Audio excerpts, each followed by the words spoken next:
सबसे पहले हम बात करना चाहेंगे कि जो देश में आम चुनाव है और कांग्रेस की हालत इतनी पतली क्यों है। उस पर बहुत सारे केस चल रहे हैं। देखिए, कांग्रेस की हालत पतली नहीं है, विपक्ष की हालत उन्होंने पतली बना के रखी है, क्योंकि उनका ये उद्देश्य था कांग्रेस मुक्त भारत। उनका उद्देश्य है कि एक ही पार्टी इस देश में रहे, प्रजातंत्र वो एक पार्टी के माध्यम से चलाना चाहते हैं और इसलिए सब पार्टीज को ख़त्म करने में लगे हैं। अब ख़त्म करने के लिए हर प्रकार के हथकंडे अपनाते हैं।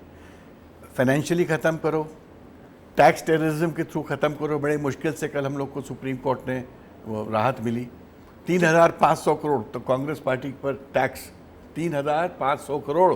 क्या ये कॉर्पोरेट टेक ओवर कराने वाले थे क्या? हमारी अडानी अवानी को टेक ओवर करती कांग्रेस पार्टी को? मगर नोटिस तो इनकम टैक्स के ही मिले हैं। नहीं, मैं कह रहा हूँ ना, जिस प्रकार के जिस रेंज के नोटिस आए, ये तो एक पॉलिटिकल पार्टी के लिए एक अनथिंकेबल चैलेंज था। मतलब वो सोच भी नहीं सकते थे इतना पैसा रेज कहाँ से करेंगे। तो जिस प्रकार से फाइनेंशियल स्ट्रैंगुलेशन हो रहा था, जिस प्रकार से सरकारें गिराई जा रही थी, जिस प्रकार से हमारे लोगों को डराया जाता था, जिस प्रकार से उन पे ईडी की रेड, आईटी की रेड, सीबीआई की रेड, दुनिया भर के जो एजेंसीज का मिसयूज था, उस पूरे वातावरण को लेके जो रामलीला ग्राउंड में कल जो परसों हुई, वो एक उसका एक कल्मिनेशन था। और एक चैलेंज आया बीजेपी के सामने कि अब ये जो चुनाव है, ये प्रजातंत्र को बचाने का चुनाव है। अगर बीजेपी सेकेंड टाइम वापस आई तो हो सकता है अगला चुनाव कम से कम प्लूरलिस्टिक चुनाव नहीं होगा, मल्टी पार्टी चुनाव नहीं होगा, अगला चुनाव खाली बीजेपी का होगा। मगर विपक्षी दलों के जो नेता जेल में हैं, उन पे तो भ्रष्टाचार के आरोप है, उन पे भ्रष्टाचार के आरोप लगा के बंद किया गया, चाहे हेमंत सोरेन हो, चाहे अरविंद केजरीवाल हो। आरोप ही तो है ना, आरोप सिद्ध हो गया है क्या ट्रायल हो चुका है? क्या सजा हो चुकी है? क्या बिना ट्रायल और सजा के कोई जेल में रहता है?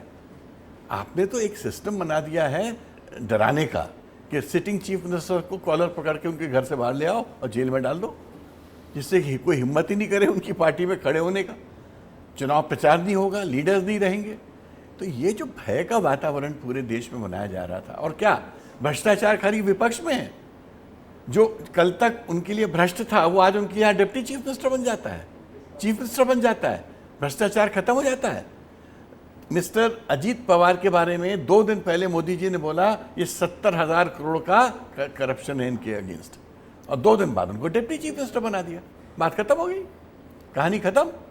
तो ये कोई गवर्नेंस नहीं है, ये एक फेयर साइकोसिस के द्वारा, ऑटोक्रेटिक बिहेवियर के द्वारा कैप्चर करने का तरीका है गवर्नेंस को। मगर फिर भी जो डेमोक्रेसी होती है, डेमोक्रेसी सिस्टम और इंस्टीट्यूशन से चलती है।